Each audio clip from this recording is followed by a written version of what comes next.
Avis vascular centre మన దేశంలోనే the best varicose vein hospital.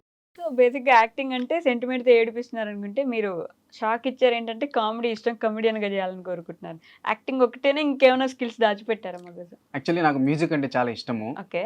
So నేను రీసెంట్ అంటే పాటలు పాడడం స్టార్ట్ చేశాను అనమాట. ఓ నా కోసం కానీ మా ఆడియన్స్ కోసం కానీ ఒక పాట. ఖచ్చితంగా ఇప్పుడు మీకోసం ఒక పాట పాడతాను. ఓకే. మిమ్మల్ని చూస్తాను యాక్చువల్లీ పాడాలనిపించింది ఆ పాట నాకు. ఓ థ్యాంక్ యూ.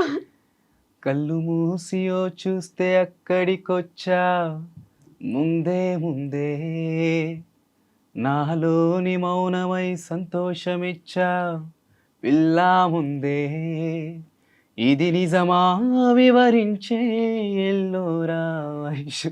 అయ్యో సర్ప్రైజ్ ఇచ్చారండి మీరు, నన్ను షాక్ అయ్యేలా చేశారు. Thank you so much. చాలా బాగా పాడారు నిజంగా, తెలుసా నాకు పిచ్చి అనమాట సింగింగ్ అంటే చాలా ఇష్టం నాకు. అమ్మో మల్టీ టాలెంటెడ్ అయితే. ఒకటి కాకపోతే ఇంకోటి ట్రై చేసుకోవచ్చు మీరు. ఎప్పుడైనా సింగింగ్ లో ట్రై చేశారా అలా? సింగింగ్ లో యాక్చువల్లీ నేను ఒక తమిళ పాట పాడాను చెన్నైలో.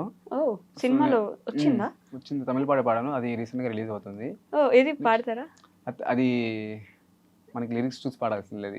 ఓకే. సో మనకి తమిళ రాదు, వచ్చు బట్ అది చదవడం రాదు తమిళ్. మరి ఎలా పాడారు? అక్కడ వాళ్ళు పక్కన పాడిపిస్తుంటారు అనమాట, తెలుగులో రాయిస్తారు మనకి, మనం దాన్ని తమిళ్లో పాడచ్చు. తమిళ్ వచ్చు కాబట్టి అర్థమవుతుంది నాకు. సో చిత్తూరు వాళ్ళు, నెల్లూరు, తిరుపతి పక్కన ఉండే వాళ్ళందరికీ ఆల్మోస్ట్ తమిళ్ కొంచెం వస్తుంది కదా. యాక్చువల్లీ నా ఫ్రెండ్స్ చాలా మంది తమిళియన్స్ అనమాట. సో అట్లా నాకు తమిళ్ కొద్దిగా బాగా. సో డబ్బింగ్ కూడా ట్రై చేయొచ్చు ఆ లెక్కన మీరు, సింగింగ్ వస్తుంది అంటే. ఎప్పుడైనా దానికి కూడా హీరోలకి లేదు ఛాన్స్ ఎప్పుడు రాలా నాకు. బట్ ఈ వీడియోలో యాక్చువల్లీ బ్లైండ్ వీడియోలో నా వాయిస్ నాకే నచ్చింది చెప్పాలంటే. బాగుంటుంది, చాలా అంటే చాలా మంది చెప్పారు డబ్బింగ్ కూడా మీరు ట్రై చేయొచ్చు అనేసి. చూద్దాం అదేమో వస్తే హ్యాపీ కదా.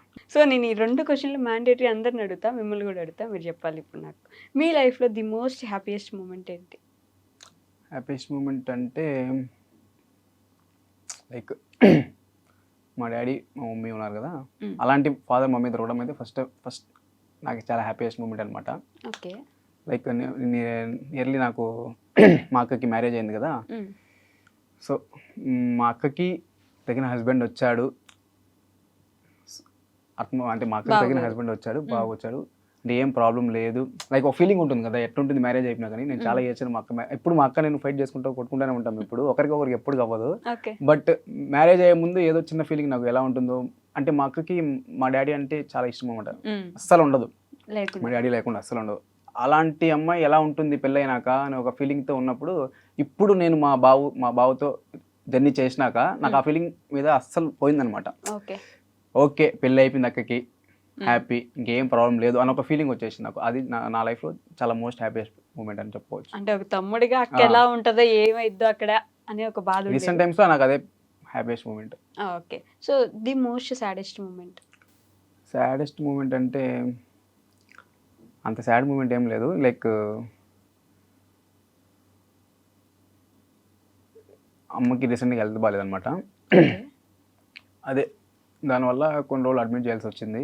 అప్పుడు లైక్ నాకేమంటే ఏదైనా చిన్న ఇష్యూ జరిగిందంటే ఎక్కువ ఆలోచించేస్తాను నేను, ఉన్నదానికన్నా ఎక్కువ ఆలోచిస్తే అట్లా చాలా ఓవర్ థింకర్ అనమాట. రీసెంట్ టైమ్స్లో చాలా నేర్చుకున్నాను అనమాట. ఓకే. సో ఏం బాగాలేదు అంటే మమ్మీకి రీసెంట్గా అదే బ్లడ్ తక్కువ అవ్వడం వల్ల అడ్మిట్ చేయాల్సి వచ్చింది. బ్లడ్ ఇవ్వడం, ప్లేట్లెట్స్ అంటారు కదా, అది తగ్గి అంటే చాలా తగ్గిపోయేది అనమాట. మమ్మీ ఆఫీస్కి వెళ్తుంది, వర్క్ ఎక్కువ మమ్మీకి, ఆఫీస్ వరకు ఇంట్లో వరకు మొత్తం ఆ వర్క్ వల్ల మమ్మీకి థైరాయిడ్ కూడా ఉందన్నమాట.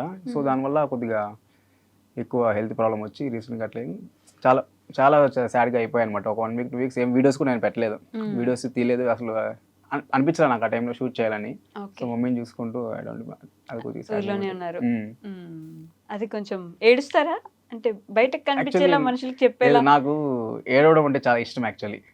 ఒక నాకు నచ్చిన మ్యాటర్ ఐ మీన్ నాకు నచ్చిన విషయం కోసం ఏడవడం నాకు చాలా ఇష్టం. అవునా? అది ఏడిస్తే లైక్ నేను చాలా హ్యాపీ ఫీల్ అవుతా. అదేంటి అబ్బాయిలు ఏడవకూడదు కదా అందరి దృష్టిలో? నేను ఏడుస్తానండి, బాగా ఏడుస్తా. లైక్ అన్నిటికీ ఏడను, నాకు ఇష్టమైన మూమెంట్స్ నేను ఎంజాయ్ చేసేవని ఏడుస్తారు, ఎంజాయ్ చేస్తూ ఏడుస్తా.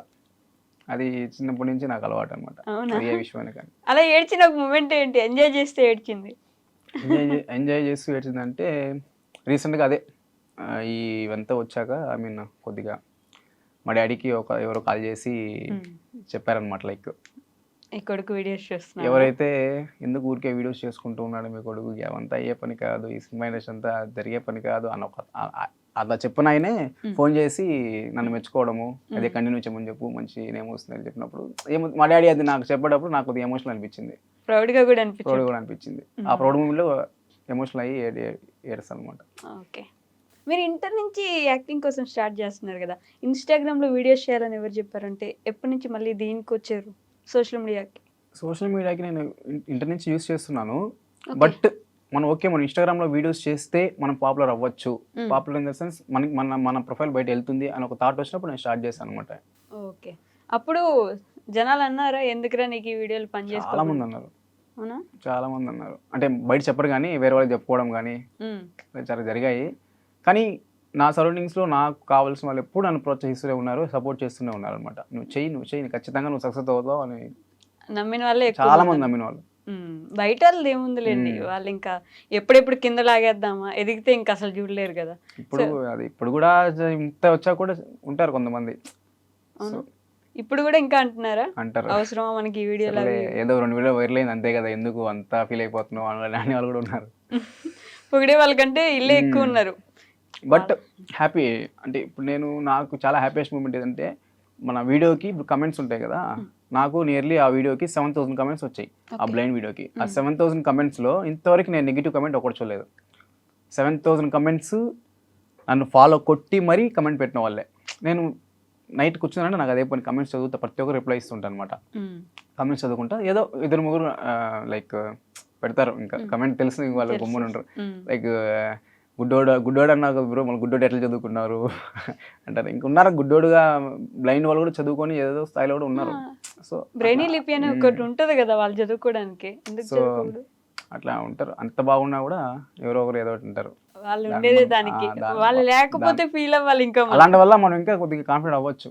ఎస్, సో ఆ వీడియో ఆ రోజు తర్వాత మారిపోయింది మీకు మాత్రం. అది చెప్పుకుంటాను, ఆ వీడియో తీసిన పర్సన్ బ్రదర్ విరాజ్ అనేసి, ఆ బ్రదర్ నన్ను ఆ రోజు ఫోర్స్ చేశాడు అనమాట, ఈ వీడియో చెయ్యి ఏం కాదంటే, నేను సర్లే వీడియోస్ పెట్టి ఛానల్ అయింది కదా చేద్దామని చేశాను దాన్ని. కానీ నేను ఏం చేసినా కూడా అది కేర్లెస్గా చేయను అనమాట. మనం రీల్ అప్లోడ్ చేస్తున్నామంటే ఖచ్చితంగా దాన్ని నేను ఇన్వాల్వ్ అవుతా, ఆ క్యారెక్టర్ ఇన్వాల్వ్ అవుతా.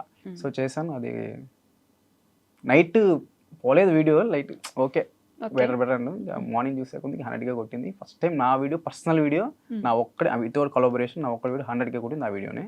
ఇంకా అది అట్లే ఇంకా మిలియన్స్కి వెళ్ళి ఫాలోవర్స్ కూడా చాలా ఫాస్ట్గా వచ్చినట్టున్నారు కదా. ఎంత ఉండింది నాది 1800 ఉన్నారు అంతే నా ఫాలోవర్స్. ఇంకా ఒక్క వీడియోకి ఇంకా నియర్లీ 6,000 మెంబర్స్ వచ్చారనమాట ఫాలోవర్స్.